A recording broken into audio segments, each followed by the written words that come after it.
Well, we sure enjoyed our time with you, Mike. Thank you so much for coming, and people are already asking about when are you going to come again. So Yeah. Well, some of it will be when you feel it's the right time to ask me to come. Really, I think that's the key in this. You know, I'm not gonna, I'm never gonna probably ask to go anywhere. So, but I will respond if there's an invitation, and you know, if everyone feels it's the right time and the right thing to do.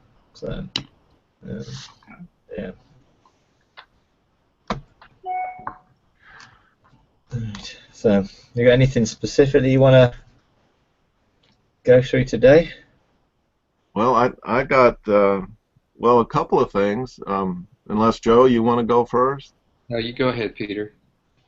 All right. Well, one thing I was wondering, in some of our talks, when we were just hanging out, and then also in the meeting, one of the meetings that we had here in Atlanta, you mentioned about a Anglican priest that has taken your stuff and written kind of like a little course book or something. Uh, um, I was wondering, is it possible to get a copy of that, or find out where we could get that from him, or is he? Um, it's more at this point in time. He's run one sort of 6 week program course on a one night a week for 6 weeks. Um, I have the outline of the sessions that he sent me. I haven't got the actual material he used, but he's on holiday at the minute. So Okay. when he comes back, we're going to look at how we can roll that out amongst other churches here, um, and other groups here who are really at a level where they just need to get the basics of God is doing something new. But he did it in a really good way. I mean, and he's great at relating to people who are just exploring or just becoming open to something. And he it was positive. There was activation exercises as part of it, and understanding the quantum realm and how God operates in the unseen. And so, but it was done at a level that drew people into it. Um, Rather than I just forgotten really sort of what it was like not to know stuff. So it's not easy to totally relate to where people aren't knowing anything, or just beginning. But it's good, and once once we've sort of looked at it and how we're going to use it, then I mean hopefully that would become available for others to engage with. But I can probably send you the outline just to give you the titles and the description of the session, so you can see what it was in it. Because they're very good, and he related it back to church history, where there were saints of old who were involved in supernatural, heavenly things. So it wasn't like, oh, this is just not new. This has always been there. We've just not engaged it, and have lost a lot of the understanding of it. Right. So it was good. Yeah. Okay. Well, yeah, cool. I just piqued my curiosity, and a couple of people had asked me about if I had gotten anything from you on that. So, okay. Well, my other big burning question this week is, you read the news that's happening right now, over there in Iraq and other places of the world, and um, that kind of puts fuel to the fire in me, just to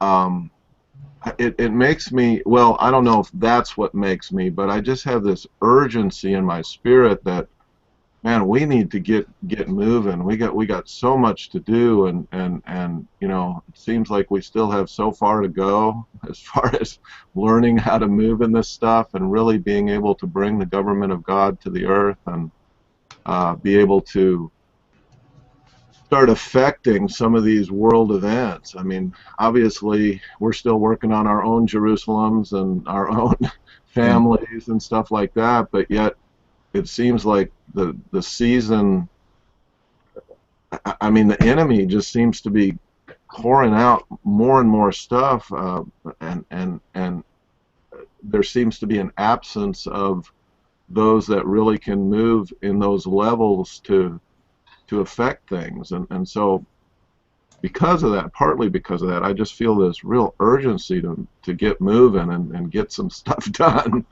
Sure. Can you address that a little bit? Well, I mean, I think you've got to look at it from the perspective of that God is not surprised or shocked by anything.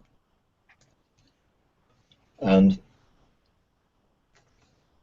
there are those that gather in terms of, the Galactic Council, and there's that meeting of that 70 from February onwards engaging things, and they put a limit on certain things that can be done and not done.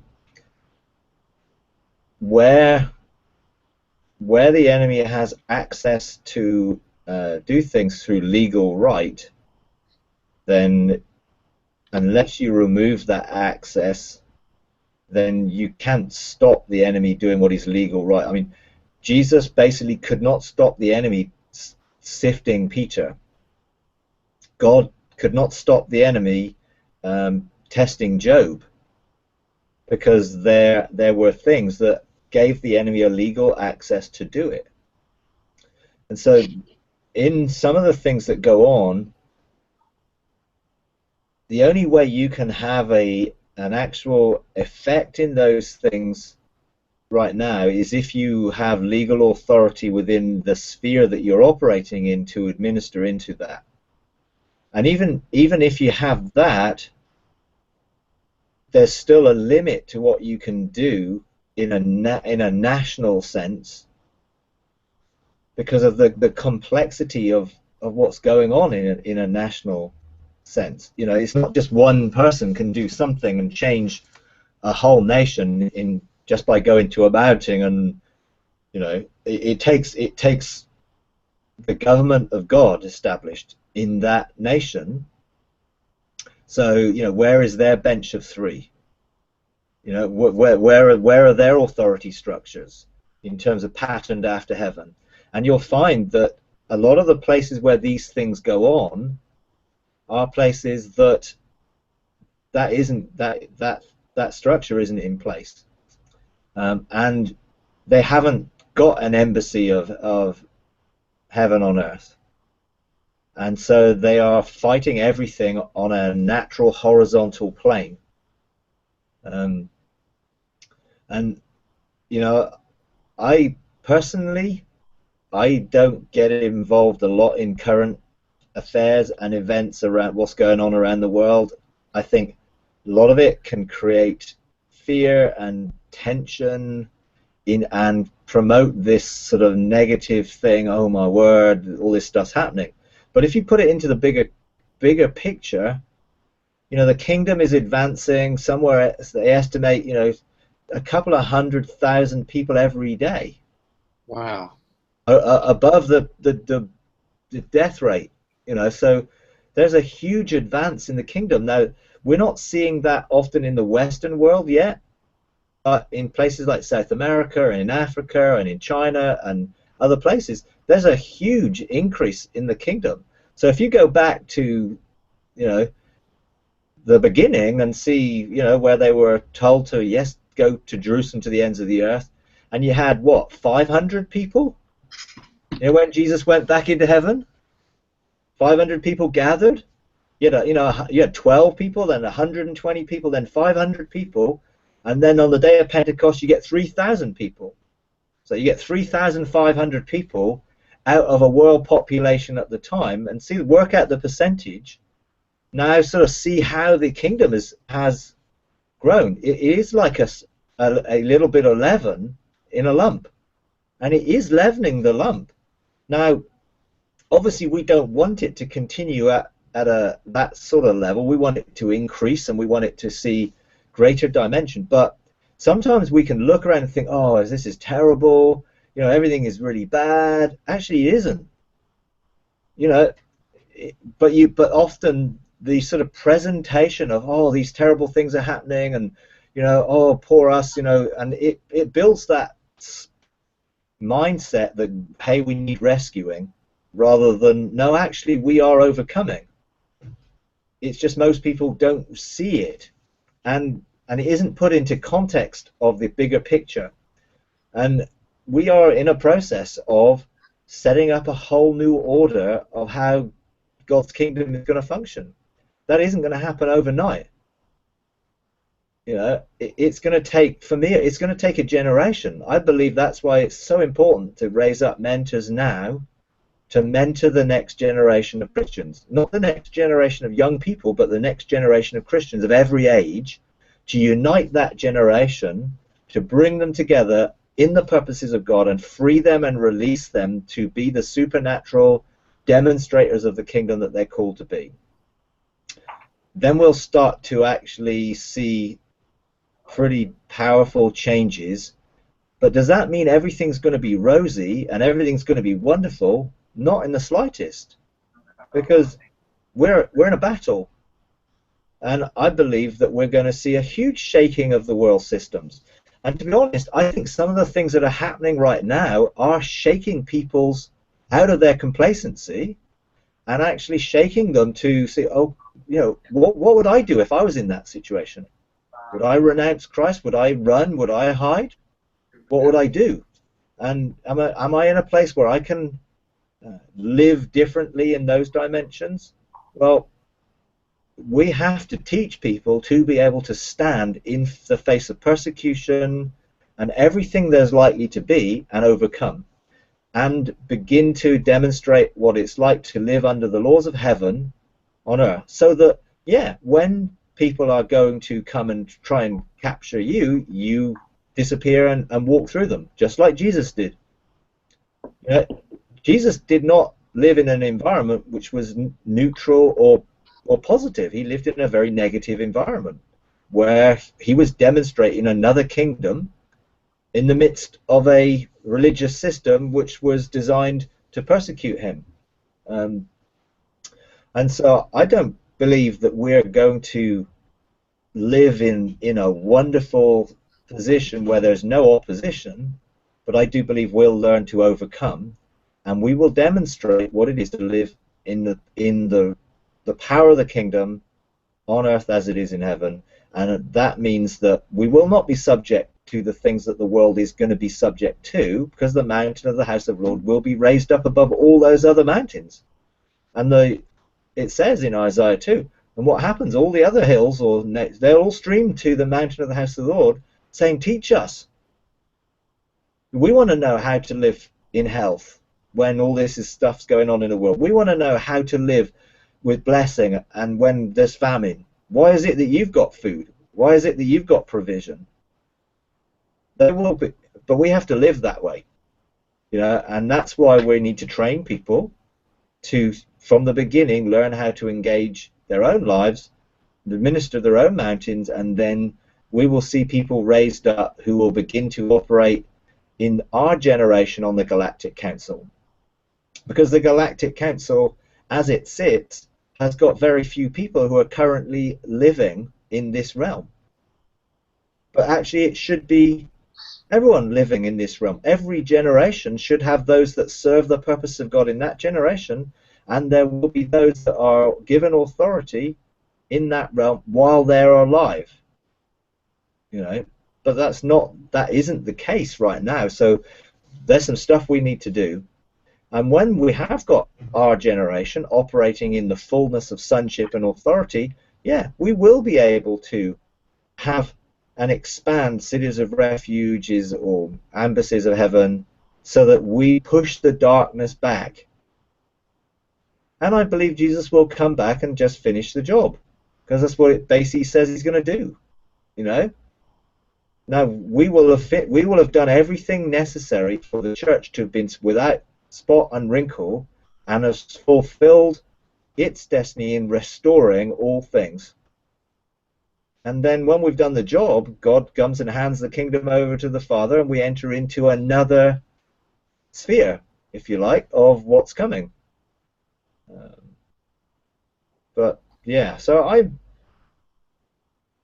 it's not that I'm unconcerned, but I think if we do what God's calling us to do, we will eventually be able to deal with a lot of those things. But not necessarily in the way that people think.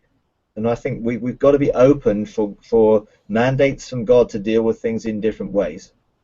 You know, and it's like, okay, so what are people expecting right now? You know, the Christians in Iraq are living in a hostile environment. You know, those in Iran are living in a hostile environment. It's a Muslim country.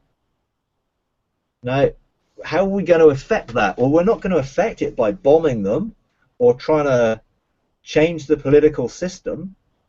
The only way we're going to ultimately affect that is demonstrating the kingdom in such a way that those people stream to the church and look to the solutions for everything that's going on, whether they're Muslims or Jews or any other religion. They will see that none of that works. But what works is a true demonstration of sonship in the kingdom. You know, that's my view. Those that feel that they have authority in those areas to intercede, then go ahead. But just make sure you intercede from above, not below. Because otherwise you end up under what's the prevailing culture and the enemy's power in that culture, rather than above it, looking to administrate it. So I get your urgency in that, yeah, we need to get on with stuff, but you can't rush something that takes building a relationship to establish.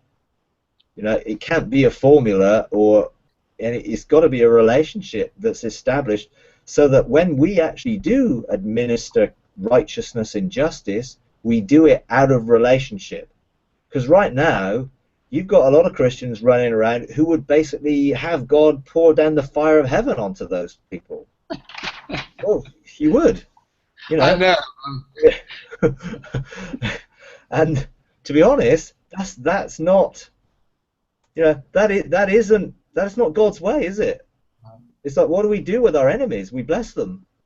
So the best way we can deal with those things is to see them turn to Jesus in salvation, not try and bomb them out of existence or change their political system or do any of those natural things, but to find the supernatural solution. You know, what is the supernatural solution? What is the solution that God has? What are the mandates that we've been given in these situations? And I think those Christians who do not come out of a position of righteousness and intimacy with God will be the same people who bomb pro-life people, who bomb people and kill those people who are committing abortions. You know, how mad is that? We're pro-life, but we're going to kill the people that are killing others. I mean, it's nonsense, but that's what can happen when people are coming out of their own emotions and the emotions that they feel and the compassion that they feel, which tries to move them to act in ways which are not the ways God would want us to act. And I think that's why we have to establish the relationships and the connections with God in intimacy that will enable us to come out of what we see in Him rather than what would come out of our natural reactions, you know, and which will be very different, you know. There we go. Anyway, looks like Peter's disappeared there. So, Mike, I know you're giving your view on that. You're not saying, you know, no, thus Lord. Yeah. But what I think I hear you saying, in a sense, is you know, don't get distracted by all the little skirmishes of evil around the planet, because there's nothing different today than there was early on. It's probably been that way all along. Yeah. It's just now we have CNN and the internet that makes that more visible, and it seems to me that this is my opinion, that the news underscores the negative. It sells. Oh yeah, Um, absolutely, yeah.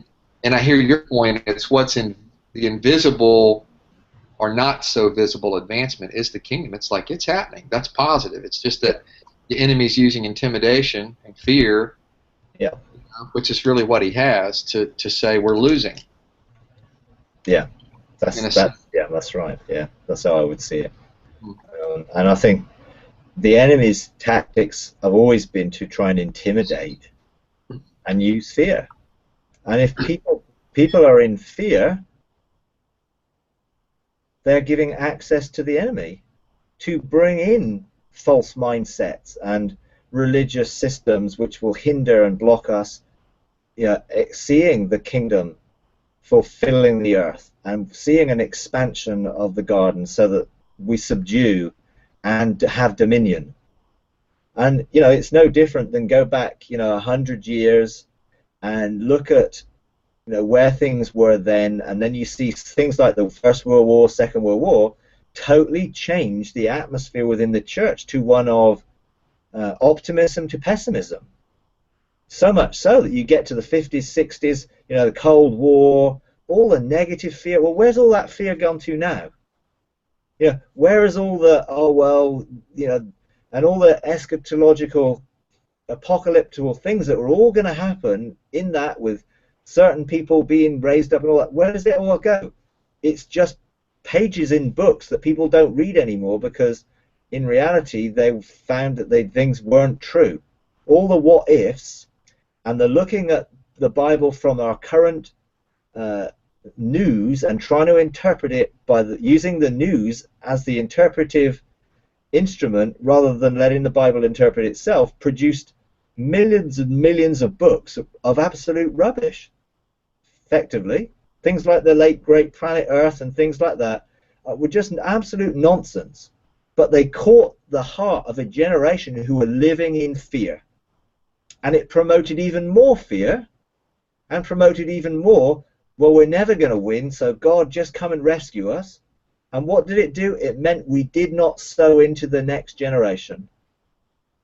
So all those leading up to the year 2000, they were like, oh, don't, the sort of hyper Christians, I call them, don't bother to go to university, don't bother to get an education, don't really bother with any of this stuff because Jesus is coming back anyway, so what's the point of investing in the generation? It's all going to be burnt up.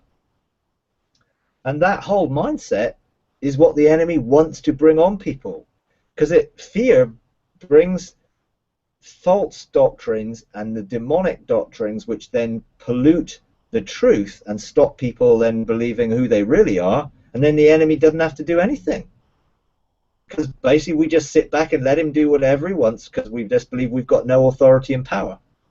And I'm not saying we just don't do anything, but we do it out of the revelation that God's given us in relationship with him. So let's go and get the mandates to deal with those things. And if we're not given a mandate, it's because we're not ready and the situation's not there for us to do it yet. And for me, I have no mandate in any of those situations. But other people may have, and if we can teach people what to do with their mandates and how to administer the kingdom, and who knows actually who's doing what to actually limit what is going on. Because without the intercession and without the things that are going on, it may be a lot worse.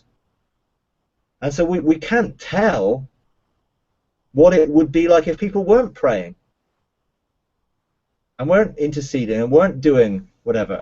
I just feel that not enough people are doing it from the perspective of heaven to have the effect that it will have. But if we train enough people up, then it will work.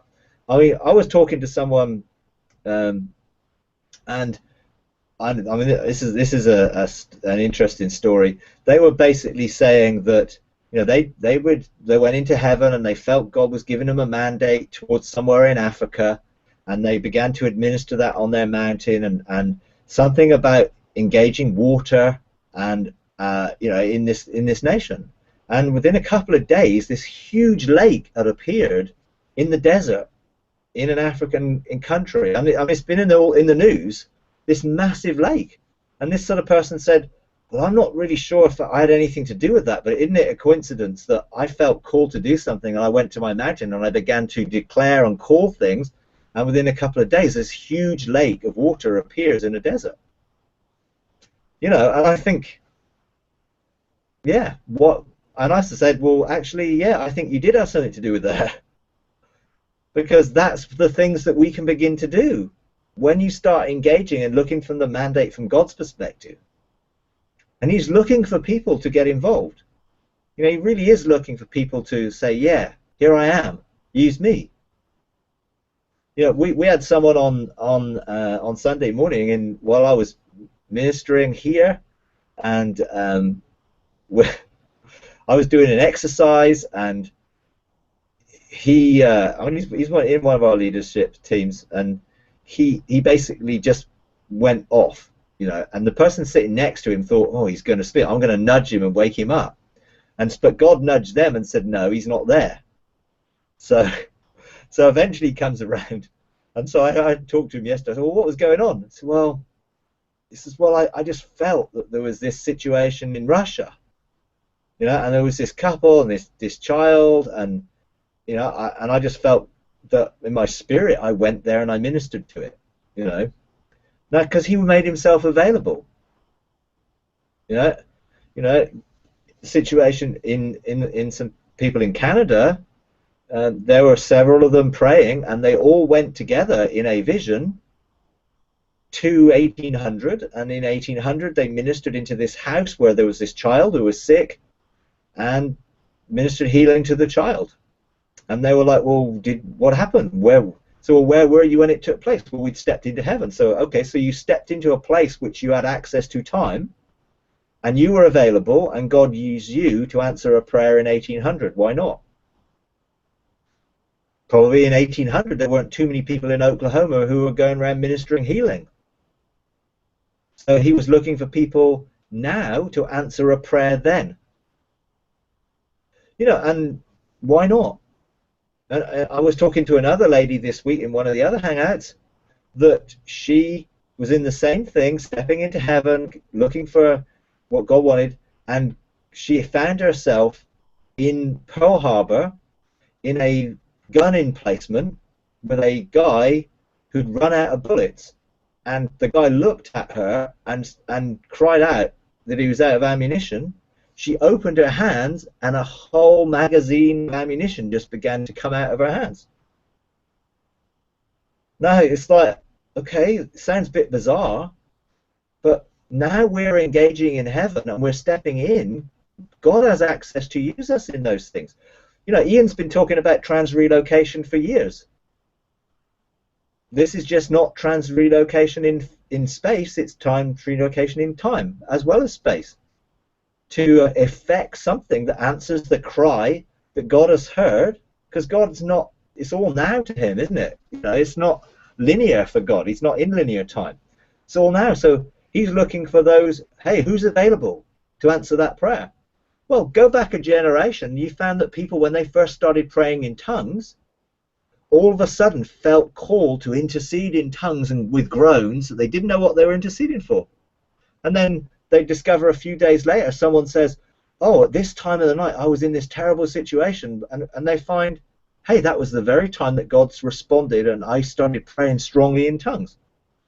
Because that was the level of revelation that people had then, and God used whatever revelation he had to effect answering prayer. Now he's answering it in ways which freak a lot of people out, but for me I think this is just progression. It's progressive revelation of what God can do. Now I think, okay, I've heard 3 stories of that in the last couple of weeks. So, hey, God's doing something. He just is looking for available people to use. Now, who knows how many people were rescued in some of these situations that we've been talking about supernaturally. But the more people that are available, the more God is going to be able to use them. So I guess the urgency is, yeah, let's begin to equip people, but we have to do it in in the right way, and that's the key. It has to be relational, and it has to be developed. It isn't going to happen with a laying on of hands and a one impartation and everyone is operating in full heavenly authority. We have to mature into sonship, and that's why we've got to learn how to do it, and practice and re-practice and keep practicing until we're fluently functioning in everything that we're called to do as sons. But go back 12 months and see the change in 12 months for all of us. You know, in terms of 12 months ago, you know, I hadn't even set out on any of these mentoring sessions. You know, you had only just started to engage, thinking, wow, there's a lot more to come.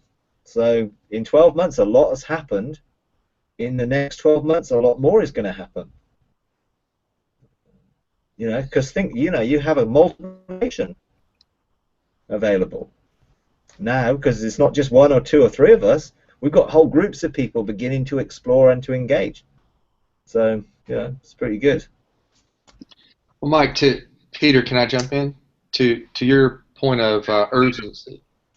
You know, the sense of urgency to do something. I'm not suggesting that this is your motive at all, Peter. I know for me, in my experience, my personal experience, I liken it to Moses killing the Egyptian. You know, Yeah. he wants to do something, and it's out of righteousness, but it's not necessarily what God tells him to do. It's his own way, and obviously it, you know, derails things for quite some time. And so back to, for the lack of a better term, I guess, err. If you had to err one direction, this is what it sounds like to me.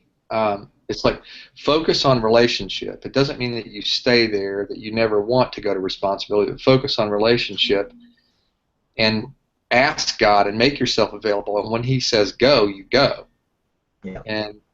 And of course, I'm not suggesting I have a lot of experience at that in this realm, if you will. But in the process of maturing to sonship, to me that presents another tension where it's like, well, I'm in the process of maturing, and do I wait till I mature and then God goes, or as I go, He gives me as I'm maturing in sonship and relationship, He gives little excursions in responsibility, maybe like He did with the disciples? Yeah. Oh, yeah, absolutely. Okay. Yeah. Because the more intimate you become, the easier it is to hear what God's saying. You know, because you know both pathways of engagement, they run parallel with one another. In that, as we're hearing God, we're beginning to ask Him, well, what do you want me to do? You know, it's just, in a sense, you have to sort of help people to understand that there are two pathways, but they're not, you know, it's not like, well, we're going to stand on one leg at the minute and hop up and down, and then we'll stand on the other leg and hop up and down, and we'll be in balance for all that time because we'll be tired standing on one leg.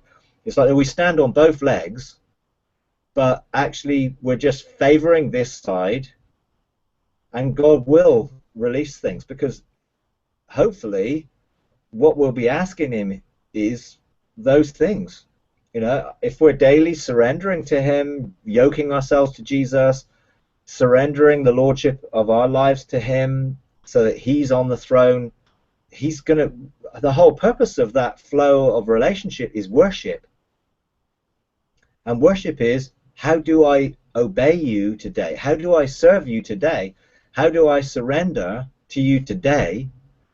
And so, although you won't necessarily, you know, to start with, you don't necessarily learn everything there is to know about all the courts and all those things when you're focusing on hearing the voice of God and understanding how God speaks. But of course, God is going to start directing you every day. You may not get the fullness, but a lot of people have got some insight and some things that they understand, even though they're not fully functioning in it.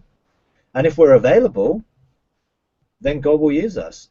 You know, and you know, if we're engaging drawing near, or engaging the throne of grace, Well, we're engaging the throne of grace for what? Mercy and grace, divine ability to do something. And so none of it is totally inactive. It's just the focus is I want to learn how to engage God in the intimacy so that I can then flow out of, like Jesus, only doing what I see the Father doing. You know, I mean, it's pretty unlikely that the Father's going to show somebody who's never stepped onto a mountain the Galactic Council and call him to go and seat there, because they wouldn't even know how to function. So there is a progressive revelation, and I think, you know, even in, you know, teaching people these things, it's like, yeah, we go from being a steward to a friend to a lord, and in friendship, that's where we build our relationship. So in lordship, it doesn't change the fact that we're friends. We just operate in a higher level of authority. He hasn't changed. We just get entrusted with more authority and power. You know, he's still King of Kings and Lord of Lords. We've just gone from the friendship area where we were discovering how we could engage him in these ways to then now he's entrusted us with this to operate. But you get loads of little things along the way. You know, it's just as we're available, he will use us, I think, in different progressive ways. So yeah, I don't think we shouldn't be, well, I'm not doing anything right now because I'm just focusing on relationship. Because the very nature of relationship is intimacy will lead to obedience. And so, yeah, you have to balance it.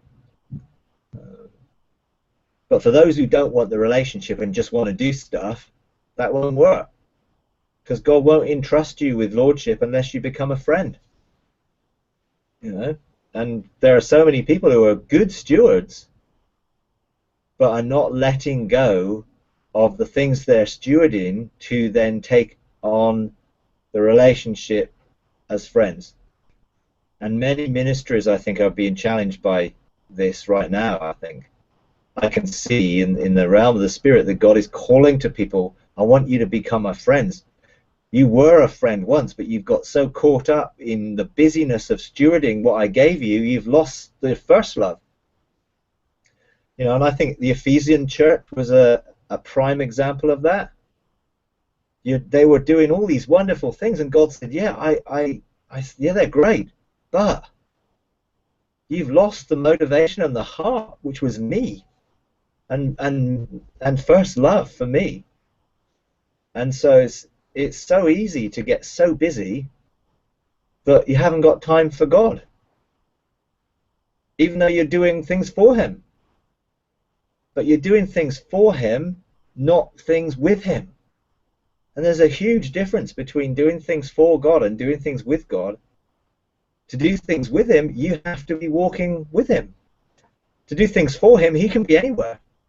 And you can be still carrying on doing all the things, which was why, you know, people don't realize sometimes when the anointing leaves what they're doing and just carry on striving and struggling harder and harder in the flesh with less and less anointing because God moved and they didn't recognize he'd gone.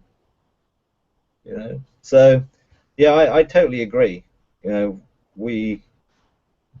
as we pursue intimacy, he will continually give us opportunities to come out of that relationship in greater levels of authority and power. And of course, opening up our gateways is about creating an atmosphere of the kingdom around us where God's presence can be manifested in a practical sense. You know, whether that ministers healing or deliverance to people around us because they just come into contact with us because we are letting God flow through us. You know, so, yeah. I've got a question about the process. Peter, did you have another question? I didn't want to step on top of your agenda. No, go ahead, Joe. That's fine. That's good. I'm trying to be brief. The only way I know to frame my question, instead of it being, hypothetical, is through my own current experience. But that's not intended to get into a Joe counseling session or anything like that. Yeah. But it seems like I'm curious what your experience was like, Mike, or what you see other people going through. But since you were here, like I've been at this since March, gateways and pursuing, and been pretty diligent, as I shared with you, about presenting myself just as a sacrifice daily, just sticking to the process, just staying with it and treading down that path. And it's been very delightful and fruitful until about 2.5 weeks ago. And it's like I went in. But seriously, and that's just after you were here. It's not anything to do with you, but just the same timing where I just feel like I've gone into vertigo, and it's like I can't. I'm having difficulty hearing God. I'm seeing God, and it's as if all the crud in my life is surfaced. Marriage, there's issues, financial issues, issues with my youngest son. All that stuff, and it's just like almost overwhelming. And you mentioned this, a couple things that I'm curious about, this rescuing versus overcoming. And I find myself more in a posture right now as I'm presenting myself to the Lord. I'm actively presenting, but once I'm there, I'm like passive. It's just like, you've got to get this out of my life. I don't know how to separate it. Yeah. I can't even put my finger on it. It's insidious. I don't know what's there. But to me, it's living proof that there's a lot of junk in my trunk, and where I've traded and haven't known it, and where, where there's stuff in my generations. And not that I want to focus so much on that, but it is, at this point at least, the water level's like right here, and I'm like, and the challenge is,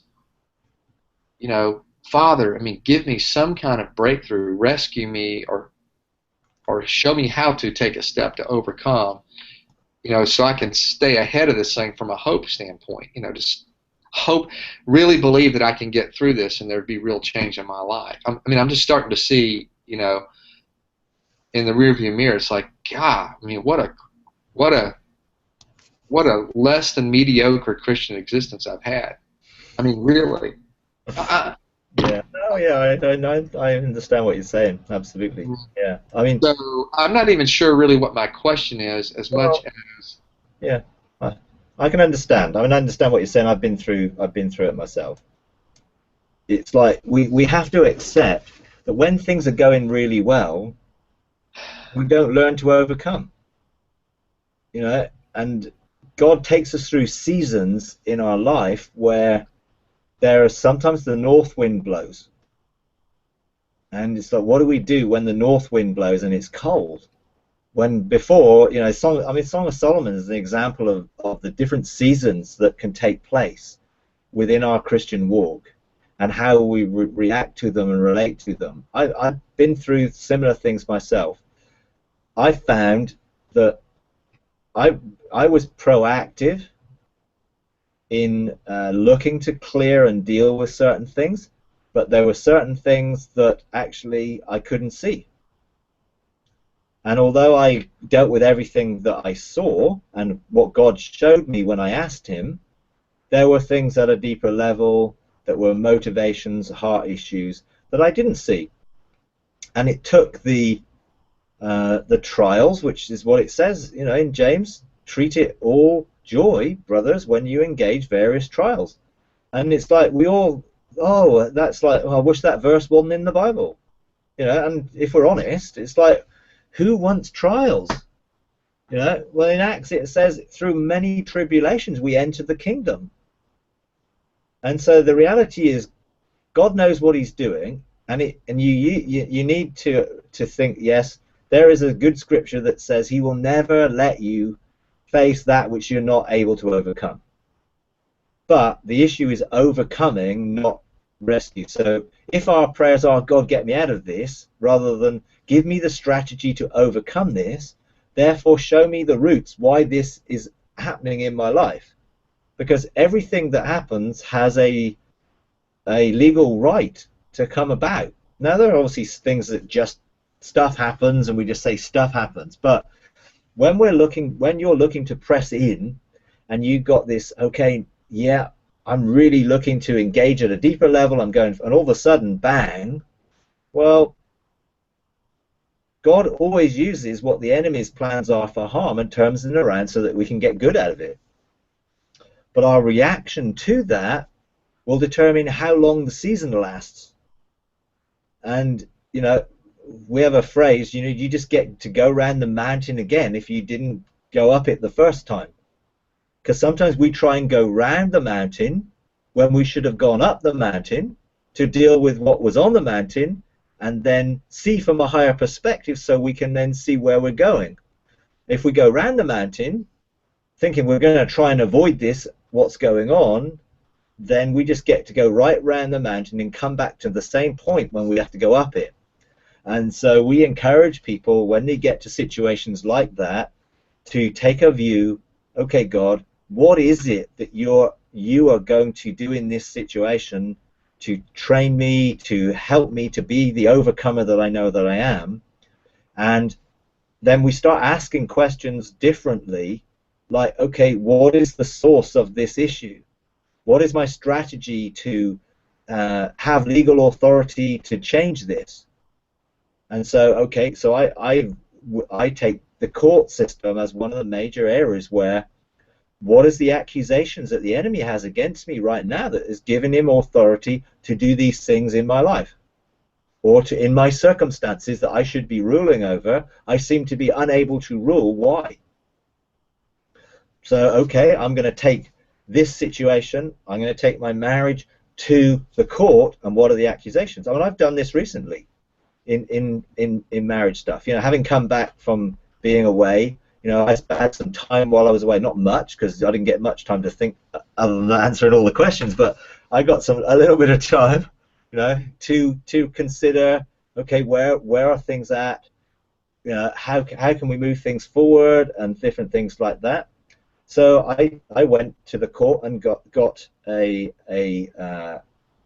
clear understanding of what the accusations were.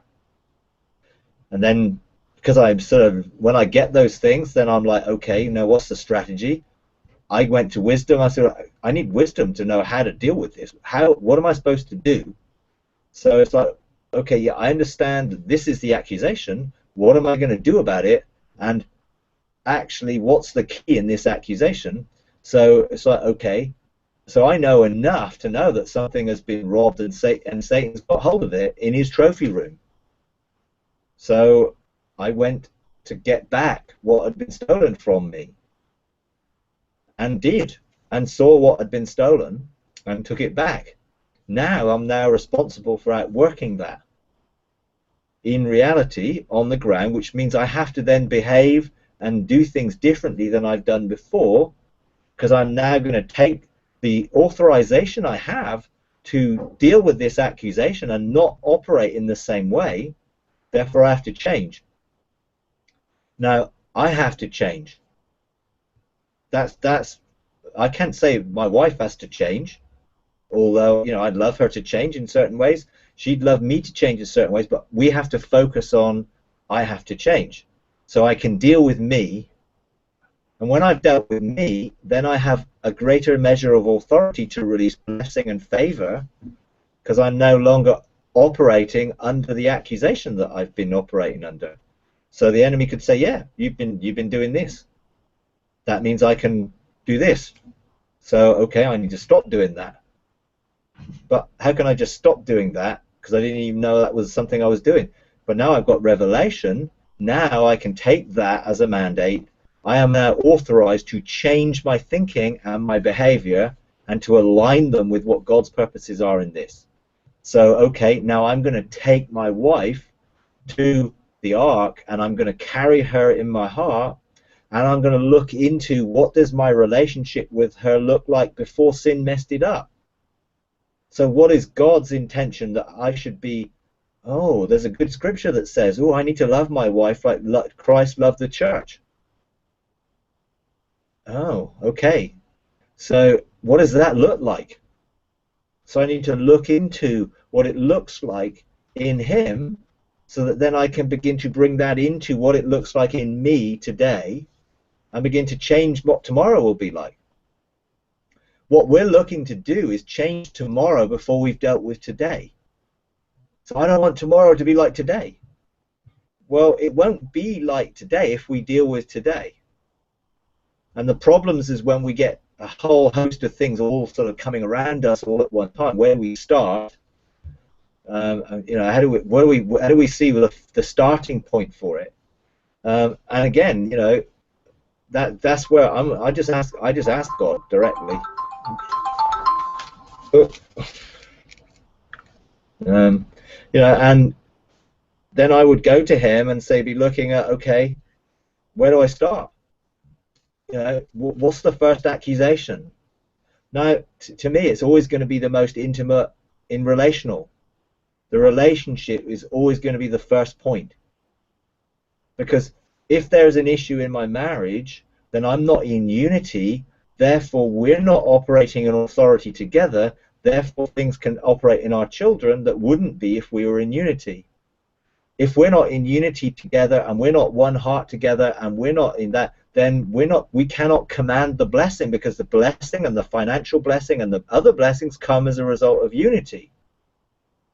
Because when brothers dwell together in unity, there the blessing is commanded. So I always look back, where's the relationship issue in this? Because that will be the key to us dealing with all the others together. So, you know, in your situation, not wanting to get into the counseling side of it, but look for the relational issue, and then when the relational issue has been dealt with and you're together, then you can look at the other issues together, not on your own. Because then you multiply your effectiveness.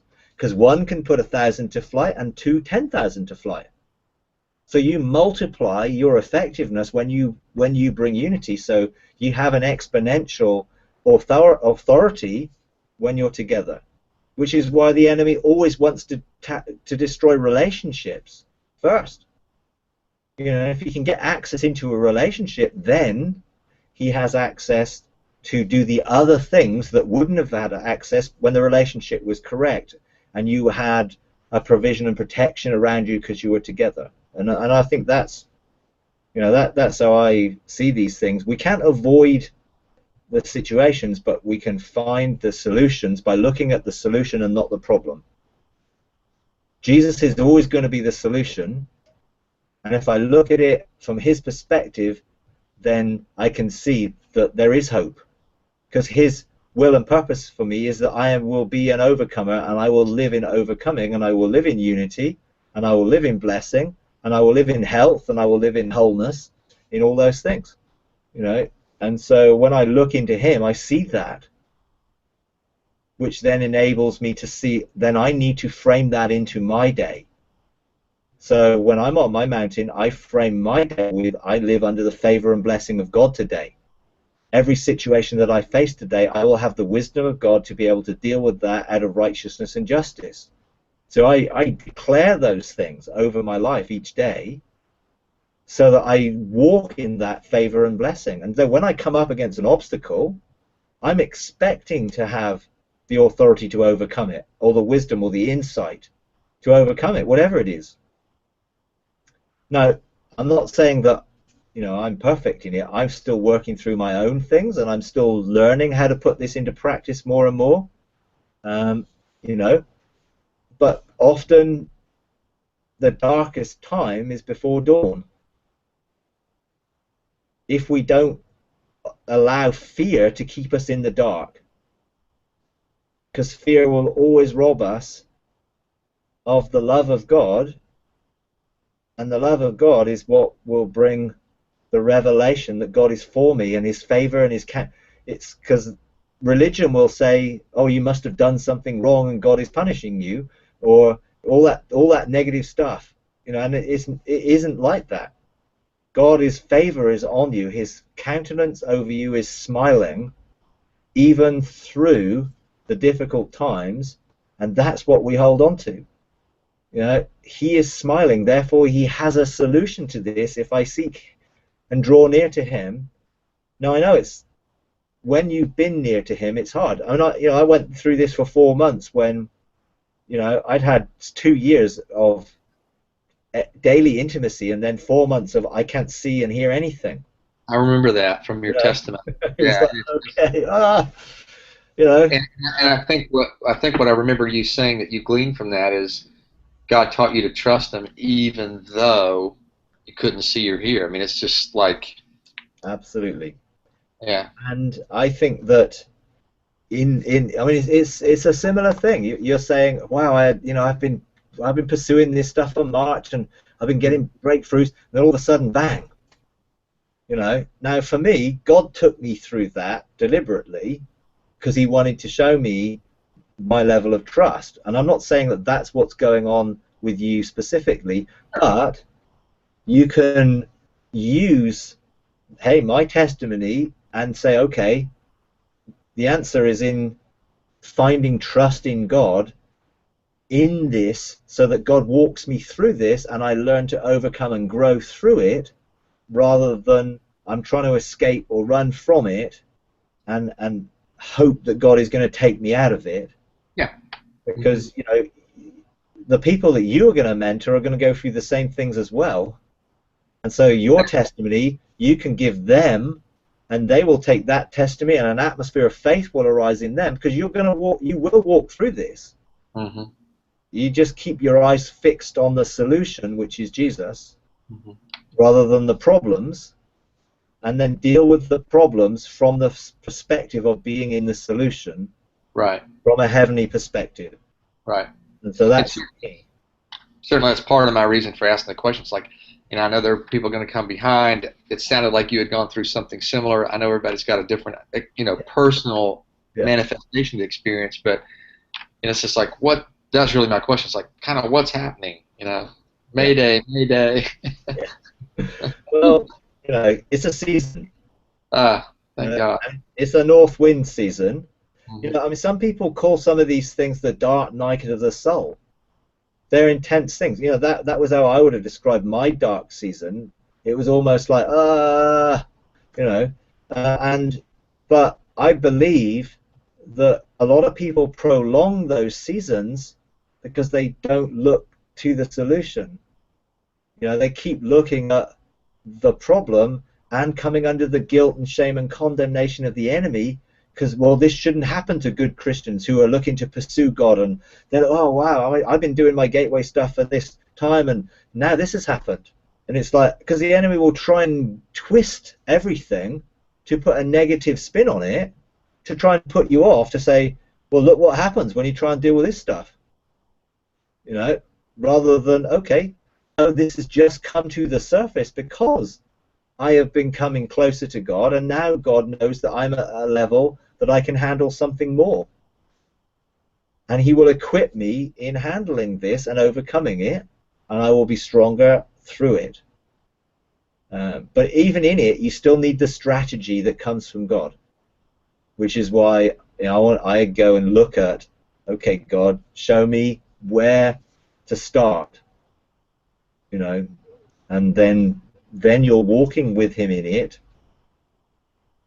and He'll lead you through it, you know, and you will learn lots of different things which will be very helpful for others, because there's nothing better than testimony to encourage others that you've been through this, and actually, yes, there is light at the end of the tunnel. Even though it's a pinprick, there is light at the end of the tunnel. And if you keep walking through the tunnel rather than getting out of the tunnel by the way you got into it, you will get to the light. But if you keep turning around looking back, you won't see the light, and you won't walk towards what is there. And that's why a lot of people turn back, because it's too hard. I'm going to go back to what I know. What are my defaults? I'm going to go back. No, keep going forward. That's the key. Keep putting those things you've learned so far into practice, even though that might be really hard, and then embrace putting them into practice, in a systematic way. Like, okay, I'm going to deal with this first, and I'm going to deal with that. I'm not going to try and deal with everything all in one go, because that's when we get overwhelmed. Find the first thing to deal with and deal with that first. Then that will give you a platform to deal with the other things. Yeah. Yeah. Good word. Thank you. Okay. All right.